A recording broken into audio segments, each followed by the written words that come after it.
hoy predicarles un mensaje titulado La doctrina del pecado en el libro de Esdras.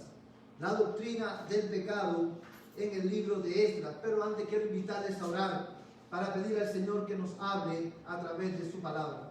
Inclina ahí su rostro, hermano, y oremos juntos al Señor. Padre Celestial, en esta mañana venimos delante de tu presencia para darte gracias, oh Dios, por todas tus bondades y tus maravillas que haces día a día con nosotros. Te damos gracias, Dios mío, porque hoy podemos, oh Dios, en el nombre de Jesús, invocar tu nombre, cantar a ti, oh Dios, y escuchar, Dios mío, tu palabra. Señor amado, mientras tu palabra sea predicada, yo quiero pedirte en el nombre de Jesucristo que tú me ayudes a mí, Señor, a comunicar con claridad el mensaje de la Escritura. Ayúdame, oh Dios, a ser fiel al mensaje de tu palabra. Señor, y concédele a tu pueblo poder entender, Dios mío, Señor, lo que tú nos has revelado en la Escritura, en este pasaje específico en el cual vamos a estar enfocados en este día. Padre, yo te lo ruego en el nombre de Jesús. En esta mañana, Señor, queremos orar por el ministerio, Dios mío, que tú nos has concedido tener como iglesia en la cárcel.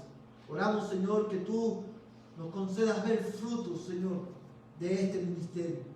Mira, Señor, los hombres que ahí están, que han pedido oración, Señor, suplicando, Dios mío, a ti, que tú intervengas en áreas específicas de sus vidas. Yo quiero rogarte, Dios mío, en el nombre de Jesús, que tú respondas, oh Dios, Padre Celestial, nuestro clamor a favor de ellos. Señor, conforme a tu voluntad para sus vidas.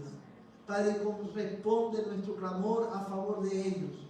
De una manera, Señor, que glorifique tu santo y bendito nombre. Señor amado, en esta hora te ruego que tú prosperes tu palabra. Porque, Señor, como dice la Escritura misma, tu palabra, oh Dios, no está presa.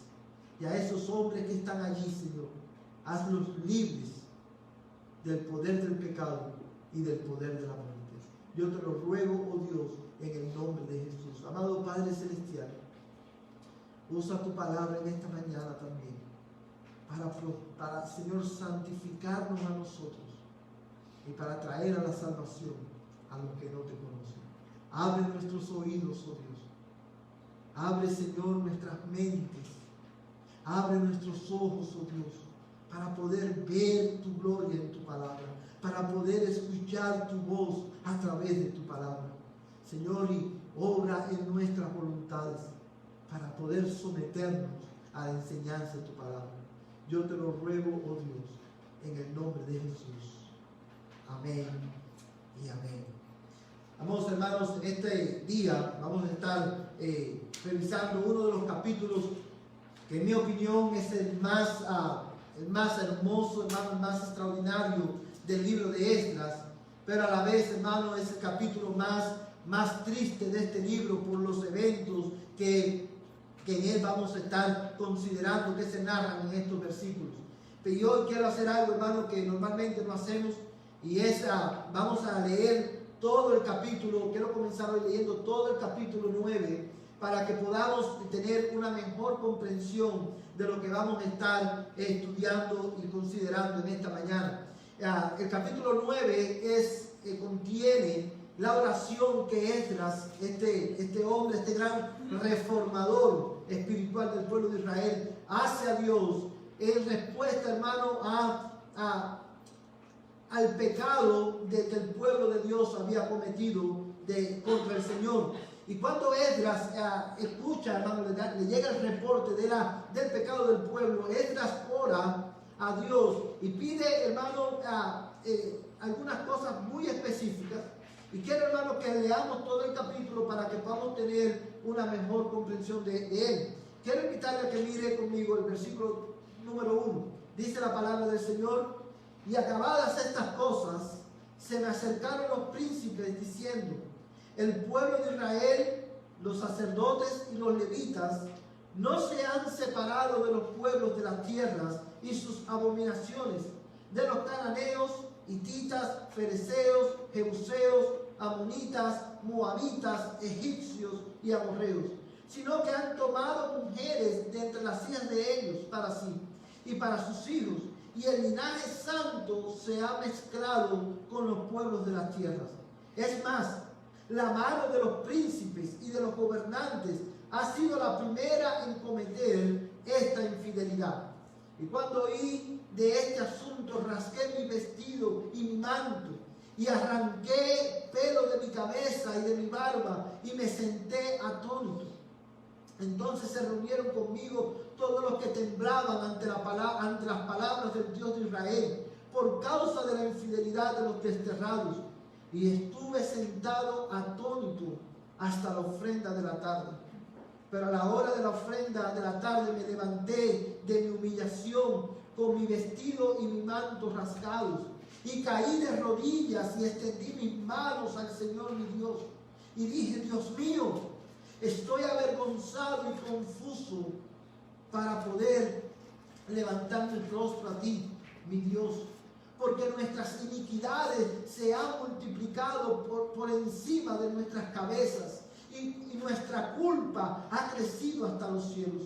Desde los días de nuestros padres hasta el día de hoy hemos estado bajo gran culpa, y a causa de nuestras iniquidades nosotros, nuestros reyes y nuestros sacerdotes, hemos sido entregados en manos de los reyes de estas tierras, a la espada, al cautiverio, al saqueo y a la vergüenza pública, como en este día. Pero ahora, por un breve momento, ha habido misericordia de parte del Señor nuestro Dios, para dejarnos un remanente que ha escapado y darnos un refugio en su lugar santo, para que nuestro Dios ilumine nuestros ojos y nos conceda un poco de vida en nuestra servidumbre. Porque siervos somos, mas en nuestra servidumbre nuestro Dios no nos ha abandonado, sino que ha extendido su misericordia sobre nosotros ante los ojos de los reyes de Persia, dándonos ánimo para levantar la casa de nuestro Dios y para restaurar sus ruinas, y dándonos una muralla en Judá y en Jerusalén. Y ahora, Dios nuestro, ¿qué diremos después de esto? Porque hemos abandonado tus mandamientos, que por medio de tus siervos los profetas ordenaste, diciendo: la tierra a la cual entráis para poseerla es una tierra inmunda, con la inmundicia de los pueblos de estas tierras, con sus abominaciones que han llenado de un extremo, con sus abominaciones que la han llenado de un extremo a otro, y con su impureza. Ahora pues, no deis vuestras hijas a sus hijos, ni toméis sus hijas para vuestros hijos, y nunca procuréis su paz ni su prosperidad, para que seáis fuertes y comáis lo mejor de la tierra, y la deis por heredad a vuestros hijos para siempre. Y después de todo lo que nos ha sobrevenido, a causa de nuestras malas obras y nuestra gran culpa, puesto que tú, nuestro Dios, nos has pagado menos de lo que nuestras iniquidades merecen, y nos has dado un remanente que ha escapado como este. Hemos de quebrantar de nuevo tus mandamientos, emparentándonos con los pueblos que cometen estas abominaciones. ¿No te enojarías con nosotros hasta destruirnos, sin que quedara remanente, ni quien escapara? Oh Señor, Dios de Israel, tú eres justo, porque hemos quedado un remanente que ha escapado como en este día. He aquí, estamos delante de ti en nuestra culpa, porque nadie puede estar delante de ti a causa de esto. Mis amados hermanos, la doctrina del pecado es una de las doctrinas, una de las enseñanzas bíblicas que nunca ha gozado de mucha popularidad entre los hombres, y aún entre la iglesia contemporánea. Esta doctrina es una enseñanza que ha venido a ser más y más menos popular entre los cristianos. La enseñanza bíblica, amados hermanos, a pesar de esto, la enseñanza bíblica del pecado, acerca del pecado, es una doctrina que ocupa un lugar central en la fe cristiana, la cual la iglesia debe ser fiel en predicarla, en enseñarla sin reserva alguna. Amados hermanos, digo esto porque si nosotros no entendemos la doctrina del pecado, nunca podremos entender ni apreciar el verdadero valor de la obra de Cristo en la cruz del Calvario en nuestro lugar. Si nosotros no entendemos la doctrina del pecado, no podemos entender tampoco el verdadero estado de la raza humana y en consecuencia el hombre no entendería el gran peligro que corre su alma fuera de Cristo. En adición a esto, entender la doctrina del pecado es de vital importancia, porque si los cristianos no tenemos claro en nuestras mentes esta enseñanza bíblica, la iglesia fallaría en entender la urgencia y la prioridad, no solamente de ser recordada continuamente acerca del Evangelio, sino también de dar a conocer a aquellos que no conocen a Cristo, que todavía están muertos en sus delitos y pecados. Ahora bien, es por esto que este pasaje que hoy nos ocupa es de vital importancia. Y el mensaje que voy a predicar hoy es un mensaje que es tanto para cristianos como para no cristianos. Este mensaje que voy a predicar hoy es para cristianos, porque aun cuando nosotros hemos sido redimidos, cada uno de nosotros corremos el peligro de deslizarnos de nuestra confianza y mezclarnos así con el mundo, como lo dice el verso 1 y el verso 2. Pero este pasaje también es para los no cristianos, porque estas verdades que hoy consideraremos te ayudarán a entender por qué lo que más tú necesitas hoy es reconciliarte con Dios. Las verdades que hoy consideraremos en este pasaje van a ayudar aún a aquellos que no son cristianos a entender cuál es la razón por la cual reconciliarte con Dios debe ser tu mayor prioridad. Mira conmigo nuevamente el versículo 1.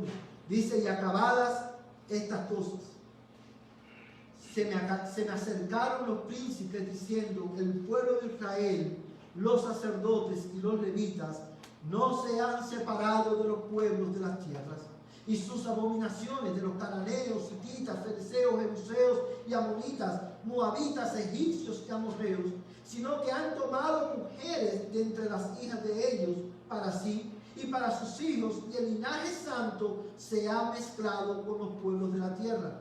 Es más, la mano de los príncipes de los gobernantes ha sido la primera en cometer esta infidelidad.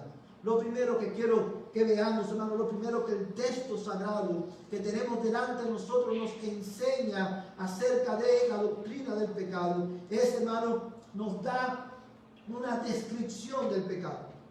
O sea, la doctrina del pecado comienza en este capítulo con una descripción de lo que es pecado. Si yo les preguntara a ustedes qué es pecado, obviamente, hermano, nosotros pudiéramos dar diferentes definiciones. De hecho, la Biblia usa diferentes palabras para definir lo que es pecado. Pero en este pasaje específico, Esdras usa una palabra que es muy iluminadora, que nos ayuda a entender la naturaleza misma de lo que es el pecado. Y dice el texto, hermano: acabadas estas cosas.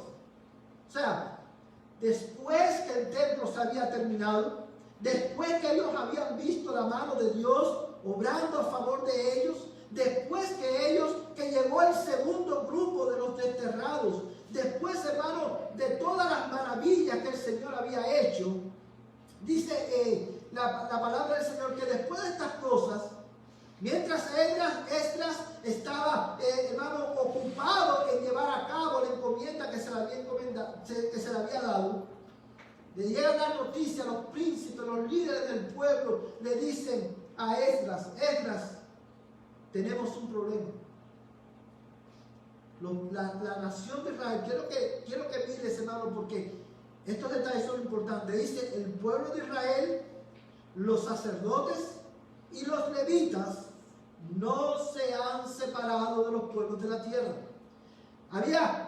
El pueblo de Israel, hermano, después que había regresado del destierro, había hermanos, se habían asentado en Jerusalén, se habían acomodado, y ahora pareciera indicar que un nuevo ciclo de pecado y rebelión había comenzado en la nación de Israel. Amados hermanos, lo que leemos en estos versículos es inaudito. Después de 70 años en cautiverio por causa del pecado, después de haber sido testigos oculares de las consecuencias del pecado, y después de haber visto la mano de Dios rescatándolos y liberándolos del cautiverio, este pueblo ahora nuevamente comienza este ciclo. Tal pareciera que habían olvidado ya todas las misericordias que Dios había tenido con ellos. Y empezaron a casarse con las personas de las naciones que les rodeaban. Naciones, hermanos, que eran paganas. Y es interesante notar que esta no es la primera vez que el pueblo de Israel cometía tal pecado. Y la razón por la cual Dios no quería que ellos se casaran con las personas de otras naciones no era porque los israelitas eran una raza superior a las demás razas, diferente a los demás pueblos. No, la razón por la cual Dios no quería que su pueblo se mezclara en matrimonios con personas que no eran del pueblo de Dios es porque al ellos unirse, al ellos mezclarse con estos pueblos, ellos iban a ser arrastrados también a cometer las mismas abominaciones y las mismas idolatrías de estas naciones.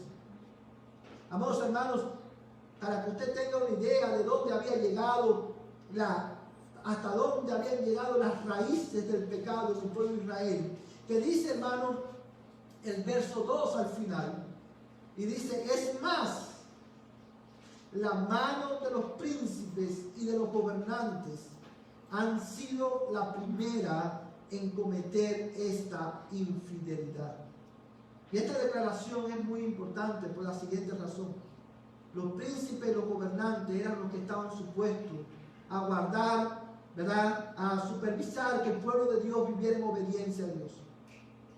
Sin embargo, ellos fueron los primeros, hermanos, en cometer esta infidelidad. De hecho, muchos comentaristas bíblicos dicen que cuando el cronista escribe esto, hermano, la idea que está transmitiendo es que los príncipes del pueblo y los gobernantes del pueblo muchos de ellos llegaron, hermano, a divorciarse de sus mujeres para casarse con mujeres de estas naciones para ganar influencia política en aquel tiempo. Hasta ese punto había llegado la rebelión de este pueblo. Ahora, dice, hermanos, en el verso 2, el verso 2 termina diciendo, es más, la mano de los príncipes y de los gobernantes ha sido la primera en cometer esta infidelidad. Y es ahí, amados hermanos, esta es una palabra clave en estos versículos. Porque esta escritura, este versículo, hermano, esta palabra describe, amados hermanos, la naturaleza misma de lo que es el pecado. El pecado es infidelidad a Dios. Y esta palabra infidelidad que aparece, hermano, en el verso 2 y se vuelve a repetir en el verso 4, esta palabra viene a traducción de un término hebreo, hermano, que significa violar un compromiso u obligación en un pacto. La palabra infidelidad es una palabra que en el hebreo tiene una connotación pactual y habla de esa negligencia, de violar un compromiso que se adquiere, ¿verdad?, en un pacto. Es por eso que el adulterio, por ejemplo, es considerado como una infidelidad, porque cuando una persona adultera está violando un compromiso, una obligación que adquirió cuando se casó con esa persona. Y es por eso, hermano, que la misma palabra se usa en nuestra relación con Dios. Cuando el pueblo de Dios peca, Dios lo considera como una infidelidad. Y esta infidelidad, hermanos, se ponía de manifiesto en el hecho de que los desterrados habían pecado contra Dios, violando las estipulaciones que Dios había establecido en su pacto con ellos. Y esto se hace evidente en el hecho de que Esdras describe esta infidelidad en términos de abandonar y quebrantar los mandamientos de Dios. Mira conmigo el versículo 10 y el versículo 14. Versículo 10 y verso 14. Dice la palabra de Dios: y ahora, Dios nuestro, ¿qué diremos después de esto? Porque hemos abandonado tus mandamientos. O sea, ¿en qué consistía la infidelidad del pueblo de Israel? ¿En qué consistía su pecado? En que ellos habían abandonado, ellos habían olvidado, habían rechazado intencionalmente los mandamientos de Dios. Amados hermanos, cuando nosotros leemos acerca de esta infidelidad del pueblo, yo quiero que tú tengas presente que esta no fue un pecado accidental que ellos cometieron. Ellos sabían lo que estaban haciendo. Ellos intencionalmente abandonaron los mandamientos de Dios, lo cual los llevó a quebrantar la ley de Dios, a violar la obligación que ellos tenían con Dios, a violar, amados hermanos, las estipulaciones que Dios había establecido en su pacto. Y es por eso que en el verso 14 dice: hemos de quebrantar de nuevo tus mandamientos, emparentándonos con los pueblos que cometen estas abominaciones. Oh, mi amada iglesia, abandonar los mandamientos de Dios constituye una gran infidelidad a Dios. Abandonar los mandamientos de Dios es infidelidad a Dios, porque abandonar sus mandamientos es darle la espalda a Dios. Cuando nosotros abandonamos los mandamientos de Dios intencionalmente, cuando nosotros rechazamos y decidimos intencionalmente quebrantar los mandamientos de Dios, cuando nosotros, hermanos, abandonamos los mandamientos de Dios aún de una manera pasiva, nosotros estamos alejándonos, estamos rechazando a Dios, estamos dándole la espalda a Dios. Generalmente, la infidelidad a Dios, hermano, se expresa de una manera activa cuando nosotros decimos: ¿sabe? No quiero obedecer, no lo voy a hacer, no lo vamos a hacer. Dios dice que vayamos en esta dirección, yo voy a ir en esta dirección. Quizá una de las maneras activas en la que se pone de manifiesto esta infidelidad, quizá muchas veces nosotros la vemos más en las personas que no son cristianas.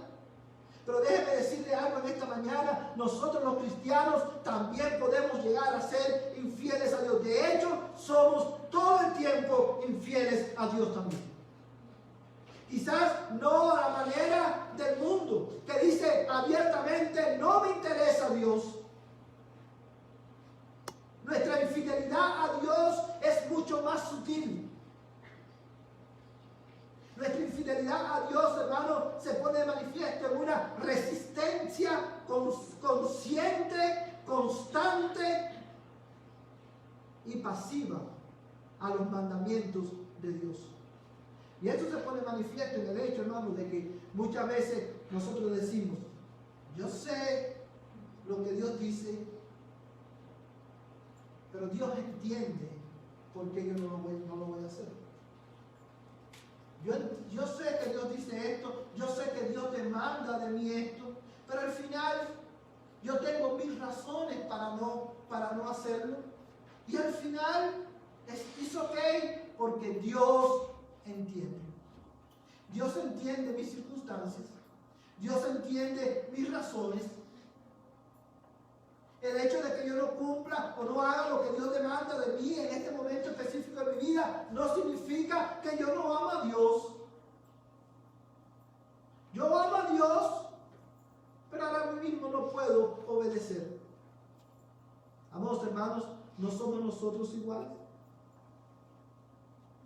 Esa no es la realidad de muchos de nosotros. Amados hermanos, el pecado, por pequeño que parezca, por aceptable que parezca, todo pecado es un acto de gran infidelidad a Dios, quien siempre ha sido, es y será fiel. Uno de los grandes problemas que nosotros tenemos y enfrentamos hoy es que nosotros no comprendemos, no pensamos en el pecado como un acto de infidelidad al Dios que siempre es fiel. No importa cuán pequeño sea, todo pecado es infidelidad. Todo pecado, ya sea activo, pasivo, toda resistencia a su palabra, Dios la considera como un acto de infidelidad. Quiero que notes, hermanos, que el pecado de esta generación, la rebelión, la infidelidad de ellos, no era una infidelidad no era que ellos habían dicho, ¿sabes qué? No queremos más de Dios. Vamos a olvidarnos de Dios. Ya no queremos ser más el pueblo de Dios. Hay una palabra que es clave en estos versículos. Dice que el pueblo de Dios, ellos no se habían separado, sino que hicieron ¿qué cosa? Se mezclaron junto con las naciones paganas que les rodeaban. Ellos, hermanos, decían que eran parte del pueblo de Dios. Ellos hablaban y decían, sí, somos el pueblo de Dios. Sin embargo, amaban las mismas cosas que los paganos amaban. Ellos, sin embargo, amados hermanos, estaban siendo infieles porque adoraban a los mismos dioses que los paganos adoraban.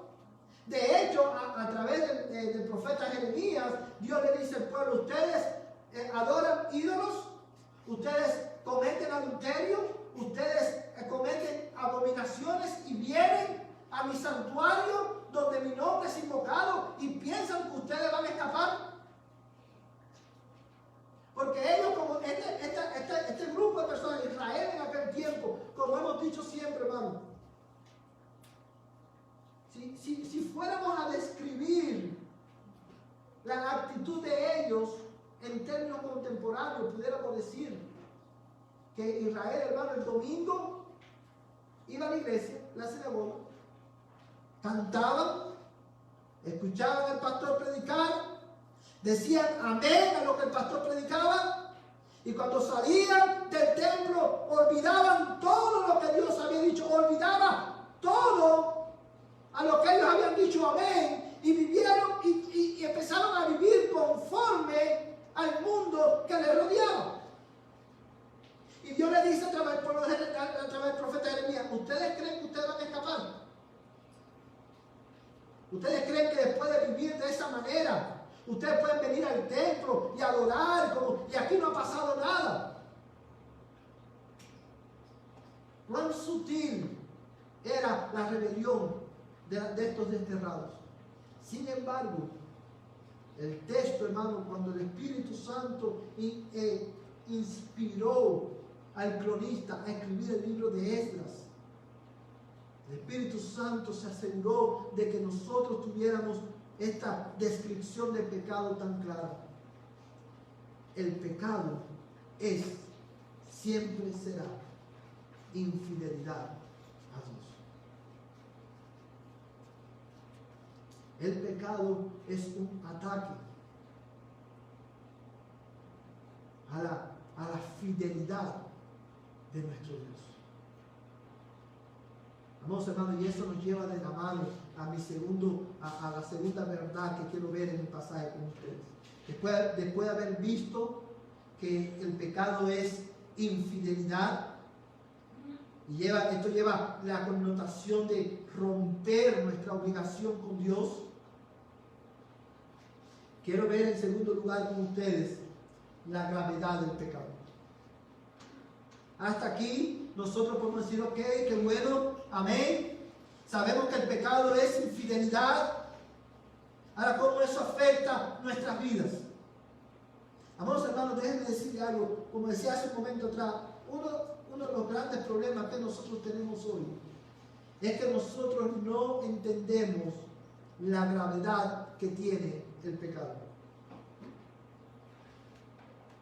La iglesia ha perdido de vista cuán grave es el pecado. Y el capítulo 9, sin lugar a duda, encontramos, hermano, versículos que sobresalen, hermano, en la descripción que hace, no solamente del pecado, sino también de la gravedad del mismo. Cuando nosotros vemos los versículos 3 y 4, dice, los versículos 3 y 4, dice que Esdras, cuando oyó la noticia, se rasgó los vestidos. ¿Y qué más hizo, hermano? Se arrancó pelo de la cabeza, se arrancó pelo de la barba, y se sentó atónito hasta la hora de la ofrenda de la tarde. Cualquiera pudiera pensar, ¿no fue Esdras un poquito extremista? O cualquiera pudiéramos decir al leer este texto, Esdras era un poquito dramático. Hello, no era para tanto. No es el día. Hello, Esdras no estamos hablando aquí de que el pueblo hizo dioses y se postraron a adorar como lo hicieron nuestros padres en el desierto. Hello, Esdras, no estamos hablando de ese tipo, de esa magnitud de pecado, pero dice Esdras, dice el cronista, que cuando Esdras oyó la noticia, Esdras se arrancó los pelos de la barba, Esdras se rompió la ropa como un signo de humillación y de profundo dolor por el pecado del pueblo, porque Esdras no solamente entendía que el pecado era infidelidad a Dios, sino que Esdras también entendía la gravedad, la magnitud de la gravedad del pecado, algo que nosotros hoy hemos olvidado. La razón por la cual digo esto, que hoy nosotros hemos olvidado la gravedad del pecado, es porque nosotros, amados hermanos, muchos de nosotros nos entretenemos en el pecado. Muchos de nosotros justificamos nuestro pecado y nuestra infidelidad, porque en nuestra mente el pecado no es tan grave. Pero hay palabras, hermanos, aquí, en esta oración de Esdras, que nos ayudan a entender cuán grave es el pecado. Yo quiero que tú mires conmigo, hermano, nuevamente Esdras capítulo 9, verso 1, dice: y acabadas estas cosas, se me acercaron los príncipes diciendo: el pueblo de Israel, los sacerdotes y los levitas, no se han separado de los pueblos de las tierras y sus abominaciones, de los cananeos, hititas, fereceos, jebuseos, amonitas, moabitas, egipcios y amorreos. Mira ahora de nuevo el versículo 14. Dice: hemos de quebrantar de nuevo tus mandamientos, emparentándonos con los pueblos que cometen estas abominaciones. No te enojarías con nosotros hasta destruirnos, sin que quedara remanente ni quien escapara. A lo largo del capítulo 9, en 3 ocasiones, solamente leímos 2 versículos, pero en 3 ocasiones se repite la palabra abominación. Y esta es una palabra, amados hermanos, que describe la gravedad del pecado. El pecado, la infidelidad a Dios, es una abominación delante de Dios. Es algo detestable delante de Dios. Dios detesta, odia el pecado.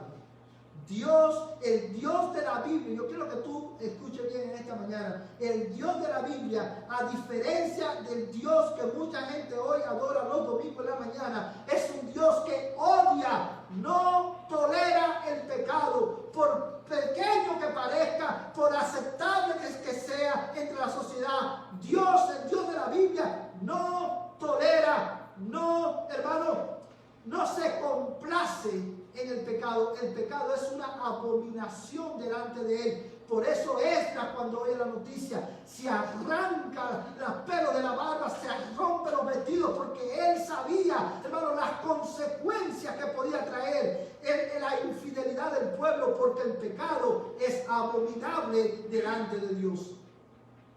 Y fíjate si es así, que en el verso 14 él dice: si nosotros rompemos los mandamientos, ¿no te enojarías con nosotros hasta destruirnos? Esdras sabía, hermano, las consecuencias de volver a ser infiel. Eso, la renovación de la infidelidad en el pueblo implicaba la renovación del castigo de Dios sobre el pueblo. Y en este caso, el castigo de Dios sobre ellos podría ser final. Porque el pecado es abominable. Mira conmigo este texto de la Escritura. Vamos a leer Ezequiel capítulo 5, verso 11. Ezequiel capítulo 5, verso 11.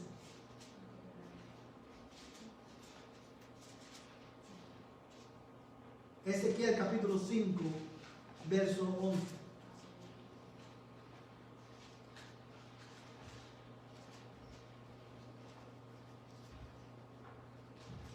¿Todos lo tienen, hermanos?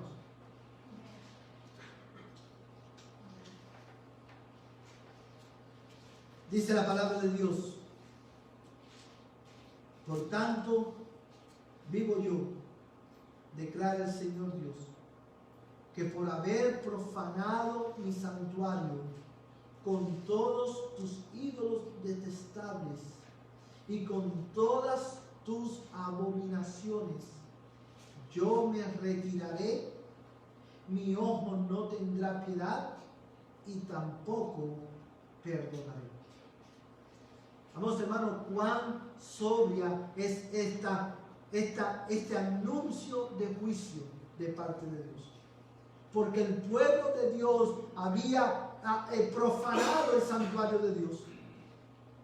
Y amados hermanos, cuando hablamos de profanar el santuario de Dios, no significa necesariamente que el pueblo de Dios, escúchame bien, esto no significa necesariamente que el pueblo de Dios había llenado el templo de ídolos. Profanar el santuario con ídolos implicaba, hermano, que el pueblo de Dios venía a adorar a Dios, pero ellos en su corazón adoraban otros ídolos. A ídolos, los ídolos de las naciones. Y la adoración a Dios de parte de ellos era una adoración mezclada con idolatría.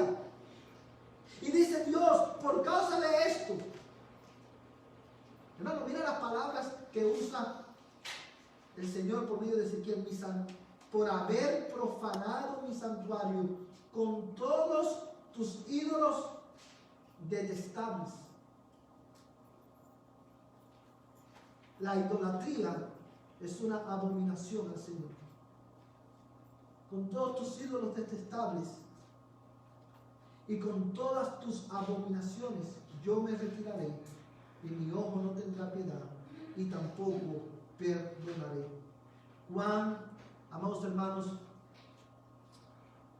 cuán sobria es esta advertencia. ¿Y sabes por qué el pecado es una abominación delante de Dios? Porque el pecado, cualquiera que sea, cada acto pecaminoso es una afrenta a la naturaleza santa de nuestro Dios. Es por eso que Dios no tolera el pecado.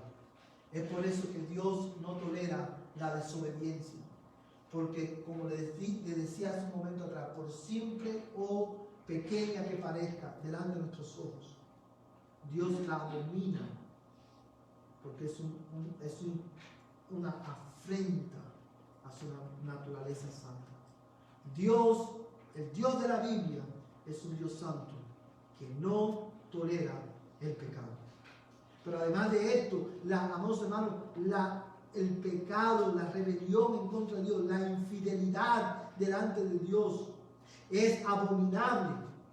Pues no solamente porque es una afrenta a la santidad de Dios, sino también porque representa cada vez, hermano, cada acto de infidelidad a Dios por parte de su pueblo. Representa, hermano, un desprecio a la gracia y a la misericordia de Dios. Es por eso que Dios detesta el pecado. Es por eso que Dios abomina la infidelidad de su pueblo. Porque cada vez que tú y yo, hermano, nos rebelamos en contra de Él, tú y yo estamos despreciando la gracia de Dios que se nos fue dada en Cristo Jesús. Es por eso que el pecado es tan grave. Porque afrenta la santidad de Dios y porque, hermano, constituye un desprecio a la gracia y a la misericordia que Dios nos ha dado en Cristo. Por eso, mira lo que dice, hermano, el verso 6. Mira conmigo, Esdras capítulo 9, verso 6, dice: y dije, Dios mío, estoy avergonzado y confuso para poder levantar mi rostro a ti, mi Dios, porque nuestras iniquidades se han multiplicado por encima de nuestras cabezas y nuestra culpa ha crecido hasta los cielos. ¿Por qué dice Esdras, nuestra culpa ha crecido hasta los cielos? ¿Por qué dice Esdras, nuestra iniquidad se ha multiplicado? Por lo que dice el verso 8 en adelante. Mira el verso 8. Pero ahora, por un breve momento, ha habido misericordia de parte del Señor nuestro Dios para dejarnos un remanente que ha escapado y darnos un refugio en su lugar santo, para que nuestro Dios ilumine nuestros ojos y nos conceda un poco de vida en nuestra servidumbre.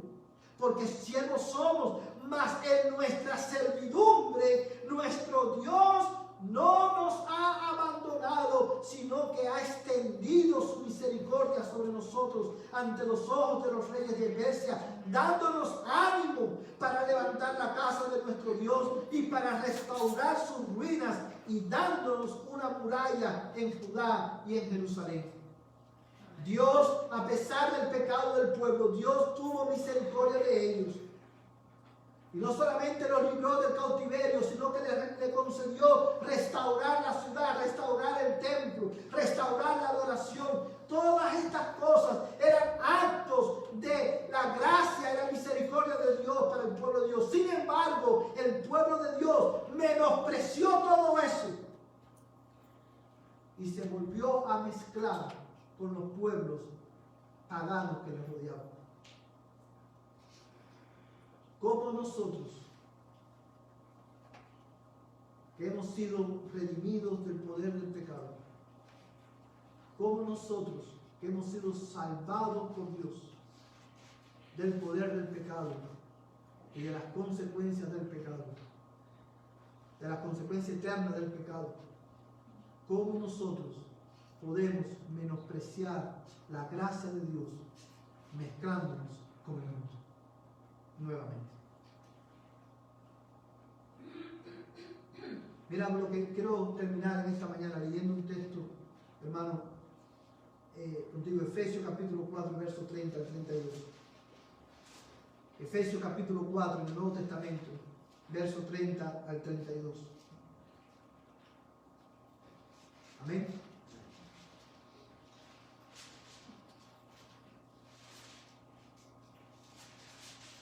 Dice la palabra de Dios de esta manera: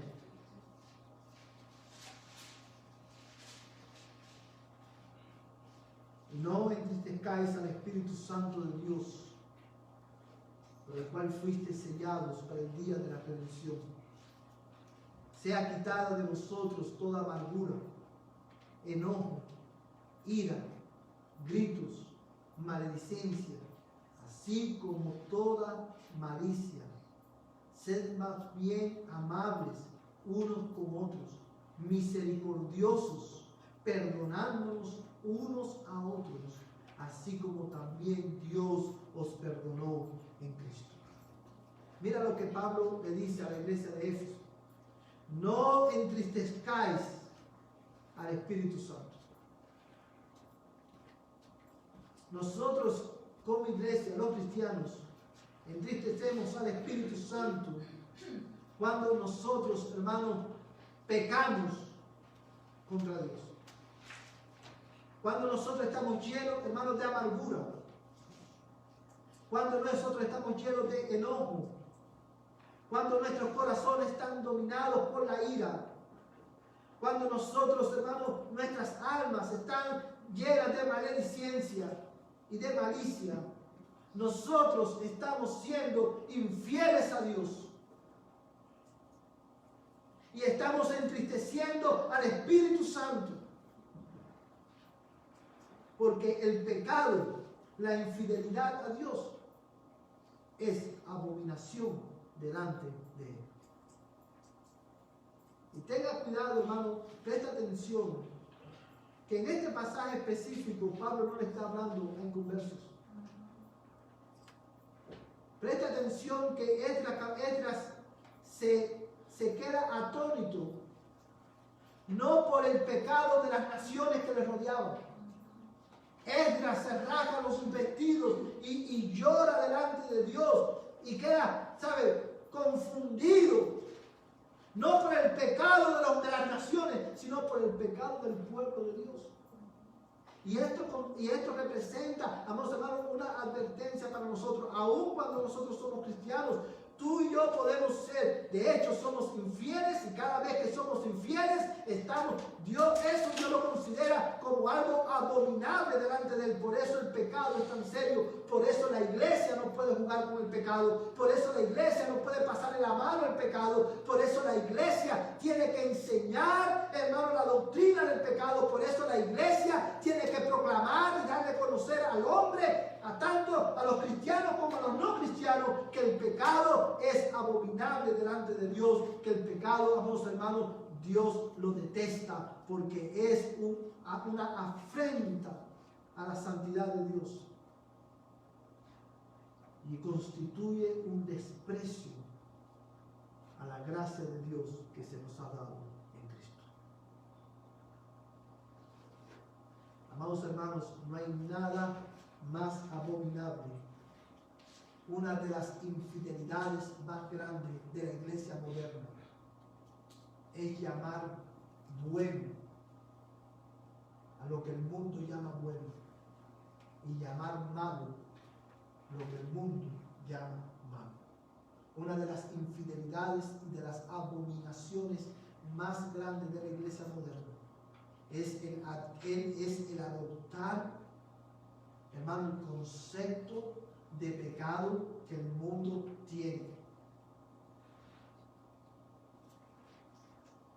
Y yo quiero que tú sepas, hermano, en esta mañana, yo quiero terminar diciéndote, tú y yo como iglesia, al leer este pasaje de la Escritura y al meditar en la descripción que Esdras hace del pecado, al meditar, hermano, en la gravedad del pecado, esto nos deja con una pregunta: ¿qué podemos hacer? Ya sabemos que el pecado es infidelidad. Es una afrenta a la fidelidad de Dios. Ya sabemos, hemos entendido la gravedad del pecado. Pero esto nos deja con un sabor amargo. Nos deja con un sabor amargo, hermano, porque sabemos no solamente que somos infieles. Cristiano, este mensaje es para ti también. No solamente somos confrontados hoy con la verdad de que nosotros somos constantemente infieles. Nosotros no somos diferentes a este grupo de exiliados. Somos confrontados con la verdad que nuestra culpabilidad se hace mayor, la culpabilidad del hombre se aumenta. Y nos deja con la pregunta: ¿qué podemos hacer? ¿Cuál es nuestra única esperanza ante esta realidad? Yo quiero que tú mires hermanos. Esdras capítulo 9, verso 5. Dice: pero a la hora de la ofrenda de la tarde me levanté de mi humillación, con mi vestido y mi manto rasgado, y caí de rodillas y extendí mis manos al Señor mi Dios.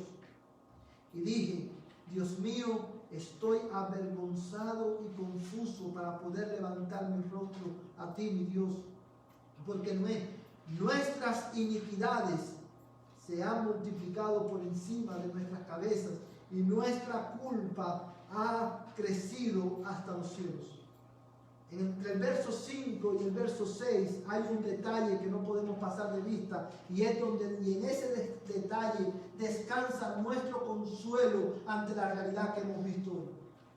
Si usted se fija, desde el verso 1 en adelante hasta el verso 5, desde que Esdras empieza a hablar en primera persona. Yo, y cuando oí y me rasgué los vestidos, me levanté, dice en el verso 5, a la hora de la ofrenda de la tarde, en mi humillación. Pero cuando Esdras empieza a orar, hermano, en el verso 6 en adelante, yo quiero que notes el cambio de persona. Esdras empieza a orar ya no en primera persona, sino en tercera persona. Y empieza a decir: nuestra culpa, nuestra infidelidad. Y ese es el lenguaje, el tono que domina la oración de Esdras desde el comienzo hasta el final del capítulo 9. ¿Y por qué esto es importante? ¿Y cómo esto nos consuela? Porque, amados hermanos, aunque Esdras no se casó con mujeres paganas, Esdras se identificó con el pueblo en su pecado y en su infidelidad. De la misma manera, Jesucristo se identificó con nosotros en nuestro pecado y murió en la cruz del Calvario. Él llevó nuestras transgresiones sobre sus hombros para que tú y yo pudiéramos ser perdonados, para que tú y yo pudiéramos ser restaurados. Mira, hermano, te voy a leer un texto de escritura, no lo busques porque se nos fue el tiempo, pero Isaías capítulo 53, versos 5 al 6, te lo voy a leer y con este texto termino. Isaías 53, dice la palabra de Dios, hermano, de esta manera, en el verso 3 al 6.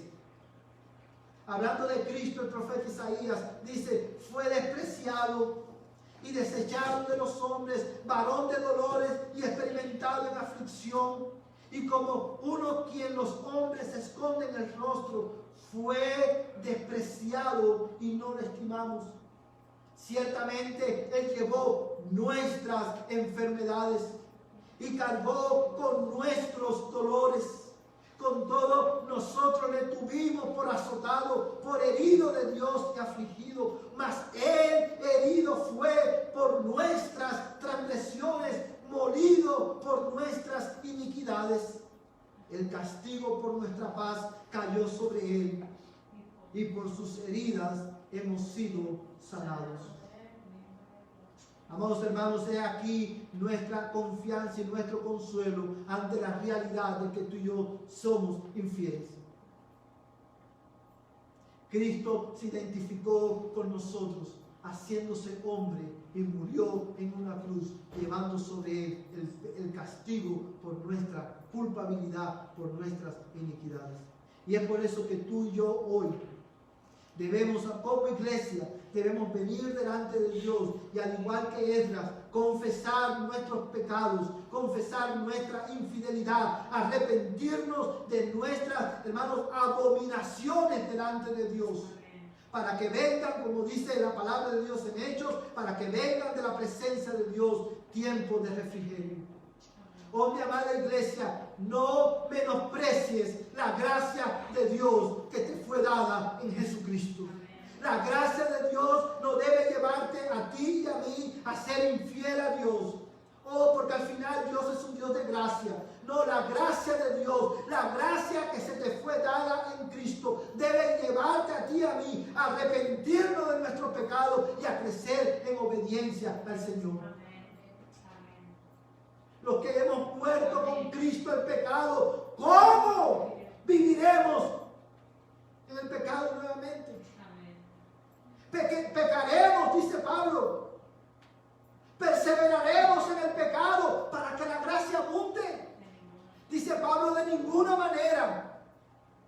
Oh, mi amada iglesia, cuán peligroso, cuán abominable es despreciar la gracia de Dios en Cristo. Por eso que tú y yo debemos hoy arrepentirnos y venir al Señor y acudir a Él, porque Él es nuestro único consuelo, nuestro único refugio. Solamente Él puede capacitarnos. Solamente Él puede darnos victoria sobre nuestra naturaleza pecaminosa. Ven a Cristo hoy. Ven a Cristo hoy en arrepentimiento. Pídele a Dios que abra tus ojos, que ilumine tus ojos para que tú puedas comprender cuán grave es tu infidelidad, cuán abominable es nuestro pecado, para que puedas saborear entonces la gracia de Dios en Cristo Jesús. No juegues con el pecado. La paga del pecado siempre es muerte. Y si tú estás aquí en esta mañana y tú no tienes a Cristo, quiero por un momento les hablé a los cristianos. Yo quiero hablarles a aquellos que están aquí y con la claridad que siempre me caracteriza cuando hablamos de este tema. Quiero hablarles a aquellos que están aquí que no son cristianos, que saben que no son cristianos. Y quiero hablarles también a aquellos que están aquí que aún siendo miembros de la iglesia por mucho tiempo, aun cuando tienen su confianza puesta en que están en los registros de membresía de la iglesia, no han nacido de nuevo, no son cristianos. Quiero hablarte a ti, pecador, en esta mañana.